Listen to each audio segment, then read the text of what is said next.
There are places in Washington, D.C. where history doesn't stand still. It moves. It ripples. It glimmers.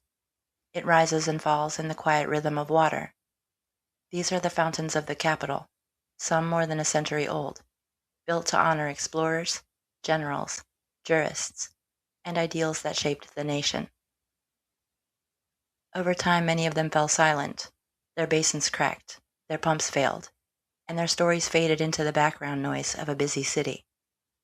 But now, as America approaches its 250th anniversary, these fountains are returning to life. Their restoration is more than a construction project. It's a revival of memory, a chance to honor the people they were built for, the artists who carved them, and the generations who gathered around them. This is the story of Washington's oldest fountains, the forgotten chapters they hold, and what it means to see them flow again in 2026. Washington has always been a city of intention. Its avenues were drawn like spokes of a wheel. Its monuments were placed to speak to one another across long distances. But the fountains, those came later, when the Capitol began to understand that a city of stone also needed movement. Water softened the marble. It brought life to plazas and parks. It reminded visitors that the American story is not fixed in place. It flows forward. Yet even the most beautiful fountains cannot escape time. Some were neglected. Others were forgotten. Their silence became part of the city's landscape. Now, as the nation prepares for its 250th anniversary, Washington is restoring these fountains, not just to beautify the Capitol, but to reclaim the stories they were built to tell. The year was 1912, and Washington was preparing to unveil one of the grandest public works of its era. In front of the newly completed Union Station, architect Daniel Burnham, the visionary behind the 1893 Chicago World's Fair, designed a monumental plaza crowned by a fountain dedicated to Christopher Columbus. Burnham believed that great cities needed great entrances, and Union Station was meant to be the Capitol's front door. Columbus Fountain would become the welcome mat. The sculptor chosen for the project was Laredo Taft, one of America's most respected artists. Taft carved Columbus not as a triumphant conqueror, but as a contemplative figure, standing on the prow of a symbolic ship. Behind him rose a 45-foot granite pylon, topped with a globe supported by 4 eagles, a nod to exploration, ambition, and the reach of the American spirit. The fountain's unveiling lasted 3 days, drawing crowds from across the world. Bands played, flags waved, dignitaries delivered speeches about discovery and destiny. For a moment, the fountain was the beating heart of the Capitol. But time wore it down. The marble weathered. The pumps failed. By the early 2000s, Columbus Fountain had become a silent monument. Beautiful, but still. Now, for the first time in decades, it's undergoing a full restoration, scheduled to be completed in June 2026, just in time for America's 250th anniversary. When the water flows again, it will restore the fountain's original purpose, to welcome travelers to the Capitol with a sense of wonder. Laredo Taft was not just a sculptor. He was a storyteller in stone. Born in 1860 in Illinois, he trained in Paris, where he absorbed the classical traditions that shaped his work. Taft believed that public art should elevate civic life, and he spent his career creating monuments that blended beauty with meaning. When he carved Columbus Fountain, he was at the height of his career. His work appeared in world's fairs, universities, and public squares across the country. But the fountain in Washington held special significance. It was not just a sculpture. It was a symbol of America's place in the world at the dawn of the 20th century. Taft's legacy faded over time, but the restoration of Columbus Fountain brings his work back into the light.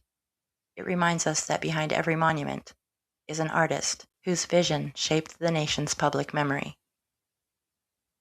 In 1912, the same year Columbus Fountain was unveiled, Washington dedicated another major fountain, this one honoring John Paul Jones, the Revolutionary War naval commander, whose defiant cry, quote, "I have not yet begun to fight," end quote, became a symbol of American resolve. The memorial was sculpted by Charles Henry Niehaus, a master of bronze portraiture, and designed by architect Thomas Hastings, whose firm also designed the New York Public Library. Niehaus portrayed Jones with a stern, determined expression, standing before a semicircular basin framed by classical ornamentation. The fountain's water symbolized the sea Jones once commanded. Jones himself was a complex figure, brilliant, fearless, and often controversial. He fought not only the British, but also political rivals within the Continental Navy. After the war, he served as an admiral in Russia, before returning to France, where he died in 1792. His remains were rediscovered in 1905 and brought to the United States with great ceremony. The fountain honoring him suffered from decades of neglect. Its plumbing corroded, its water features failed, and its stonework darkened. Now, as part of the 2026 restoration effort, the fountain is being repaired and cleaned, returning Jones's legacy to the prominence it once held. Charles Henry Niehaus was born in 1855 in Cincinnati, and he trained in Munich, where he mastered the classical style that defined his career. He sculpted presidents, generals, and statesmen, and his work appears in the U.S. Capitol, the Library of Congress, and public spaces across the country. Niehaus approached the John Paul Jones Memorial with a sense of reverence. He believed Jones embodied the spirit of the early republic, bold, unyielding, and willing to fight against impossible odds. The restoration of the fountain is also a restoration of Niehaus's legacy, a reminder of the artist who shaped the Capitol's identity. The cascading fountain of Meridian Hill Park is one of Washington's hidden treasures.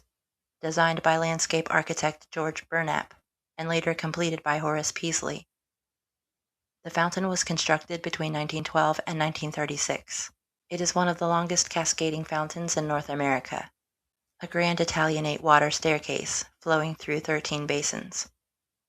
The park was conceived as a cultural oasis, a place where art, nature, and civic life could meet. Presidents walked there.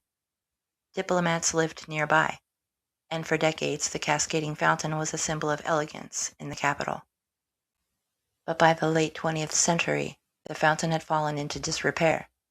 Cracks formed, pumps failed, and the cascade went silent. Its revival for 2026 is one of the most ambitious restoration projects in the city. A return not only of water, but of a forgotten chapter in Washington's artistic heritage. George Burnap believed parks should be democratic spaces, places where beauty belonged to everyone. Horace Peaslee, who completed the fountain after Burnap's departure, shared that vision. Together they created a park that blended classical European design with American ideals of public space. Their cascading fountain was meant to symbolize the flow of civic life, a series of steps leading upward, each one reflecting the sky. Its restoration honors the belief that public art can elevate the spirit. Beyond the 3 central fountains, several others, the Philip Sheridan Memorial Fountain, the Rollins Park Fountain, and the Simon Boulevard Memorial Fountain, share similar stories of decline. They were built to honor military leaders, statesmen, and international allies. They stood proudly for decades, then slowly faded from public consciousness as their water features failed.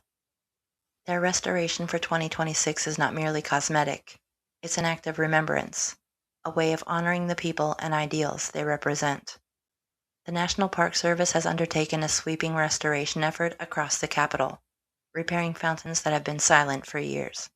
The work includes stone conservation, pump replacement, plumbing modernization, and basin repair, all timed to ensure the fountains are flowing again for the nation's 250th anniversary.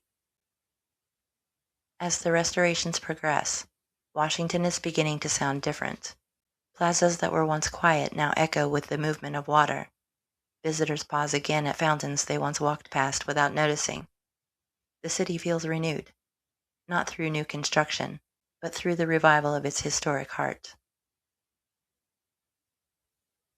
When the fountains flow again in 2026, they will do more than beautify the Capitol. They'll reconnect Washington with its past, with the sculptors who carved its ideals, the heroes who shaped its history, and the generations who gathered around its plazas. Their restoration is a reminder that America's story is not only written in stone, but reflected in water.